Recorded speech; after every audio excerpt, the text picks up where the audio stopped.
Rewari computer teacher academy में आपका स्वागत है। इस वीडियो में हम करेंगे कंप्यूटर टीचर प्रिपरेशन सीरीज़ के मतलब प्रैक्टिस सेट 2 है, ठीक है। तो किसी ने प्रैक्टिस सेट 1 नहीं देखा है तो चैनल पर जाकर देख सकते हैं, ठीक है। तो ये कंप्यूटर टीचर सीरीज़ का दूसरा वीडियो है। तो पहले क्वेश्चन शुरू करते हैं। तो पहला क्वेश्चन है SRAM स्टैंड्स फॉर।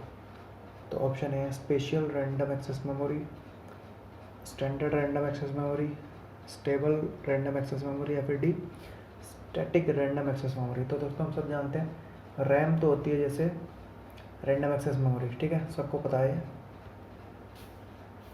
और जो एस से होगा ये होगा static, option D static RAM random access memory, ठीक है। तो ये हो गया। अगर आते हैं अगले क्वेश्चन पे। तो ये what is the current generation of computer available. Option है 8th generation, option B 7th generation, option C 6th generation and option D 5th generation. तो दोस्तों आप इनमें कंफ्यूज मत होइए। जो अब जैसे लैपटॉप में देखते हैं या फिर ऑनलाइन पीसी में भी देखते हैं कि 8th जनरेशन प्रोसेसर या फिर 7th 8 जो भी है i3 i7, तो उसमें कंफ्यूज ना हो। तो भी करंट जो जनरेशन चल रही है वो 5th चल रही है, ठीक है, 5th, ऑप्शन डी, ठीक है। आप जनरेशन ऑफ कंप्यूटर पूछे, आप कंफ्यूज ना हो लैपटॉप और कंप्यूटर के प्रोसेसर पे। तो नेक्स्ट क्वेश्चन पे आते हैं। इसमें what is the latest computer storage device. तो ऑप्शन है solid state disk, option B है external hard disk, option C floppy या फिर option D internal hard disk. तो दोस्तों हार्ड डिस्क मतलब फ्लॉपी तो बहुत पहले की है, ठीक है, तो ये ऑप्शन नहीं है। और जो हार्ड डिस्क है तो वो होती है, ठीक है। तो इंटरनल एक्सटर्नल तो पहले से हैं। जो थी पहले जो प्रचलन में थी वो HDD थी, हार्ड डिस्क ड्राइव, ठीक है। तो लेकिन इसके बाद जो लेटेस्ट जो चल रही है वो SSD चल रही है, ठीक है। आप कहीं पे भी आप ऑनलाइन कंप्यूटर भी मतलब कुछ भी शॉपिंग करेंगे तो उसमें आजकल SSD जो लेटेस्ट चल रही है कंप्यूटर स्टोरेज जो है ये SSD। तो ये होता है सॉलिड स्टेट डिस्क। तो ये काफ़ी यूज़ में आजकल। तो इसका ऑप्शन ए, ठीक है। तो अगले क्वेश्चन पर आते हैं। इसमें who is the father of modern computer science. Option है Alan Turing, option B Charles Babbage, option C Richard Trevithick या फिर ऑप्शन डी जे थॉमसन। तो दोस्तों जो भी बच्चा मतलब कंप्यूटर का थोड़ा सा भी ज्ञान रखता है वो बिना सोचे समझे इस क्वेश्चन का आंसर बी टिक कर देगा, क्योंकि बचपन से वो ये जानता है कि Charles Babbage father of computer है। लेकिन इसमें पूछा है मॉडर्न, ये शब्द कंफ्यूज करने के लिए इसका आंसर होगा एलन ट्यूरिंग, ऑप्शन ए, ठीक है। तो आप जो भी बच्चा मतलब नॉर्मल जिसको थोड़ी सी भी कंप्यूटर आती है वो इसको ऑप्शन बी टिक करके आएगा, लेकिन ऑप्शन बी नहीं होगा। वो अगर सिर्फ फादर ऑफ कंप्यूटर पूछे तो चार्ल्स बेबेज आएगा, लेकिन इसमें पूछे modern father of modern computer science तो इसका है एलन ट्यूरिंग, ठीक है। अगले क्वेश्चन पर चलते हैं हम। तो ये है what is the oldest programming language in following, ठीक है। ऑप्शन है assembly language, option B turbo C, option C source code या फिर ऑप्शन डी मशीन लैंग्वेज। तो दोस्तों टर्बो सी और सोर्स कोड तो नहीं है, ठीक है।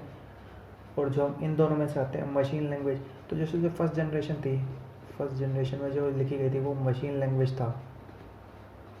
उसके बाद सेकंड में आई थी आपकी असेंबली। तो इस हिसाब से ओल्डेस्ट प्रोग्रामिंग लैंग्वेज इसमें से देखें तो हम मशीन लैंग्वेज, ठीक है, ऑप्शन डी।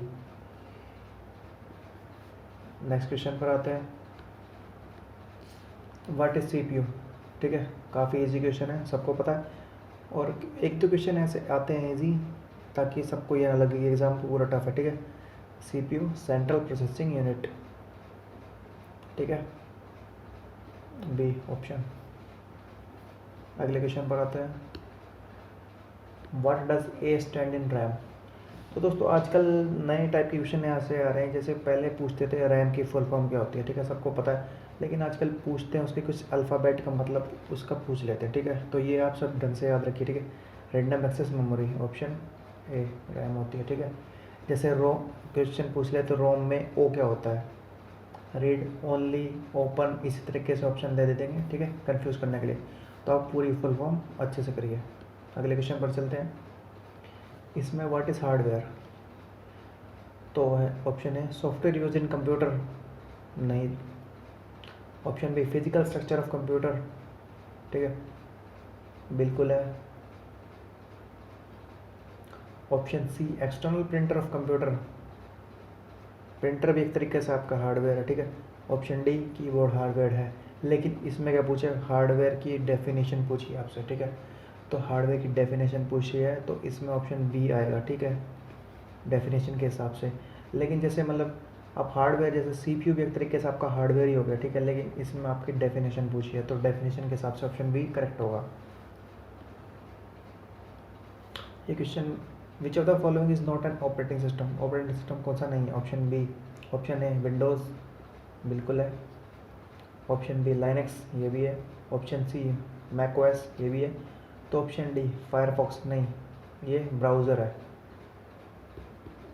ठीक है, तो ये नहीं है। अगले क्वेश्चन पर चलते हैं।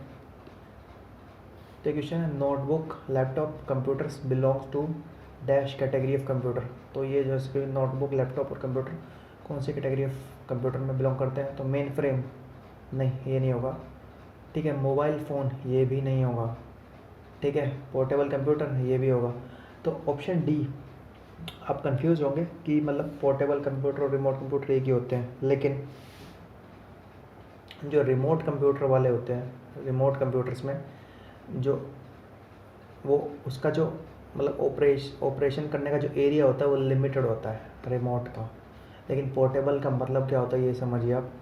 पोर्टेबल होता है किसी भी टाइम पे उस डिवाइस को या फिर उस चीज़ को एक्सेस किया जाए, ठीक है।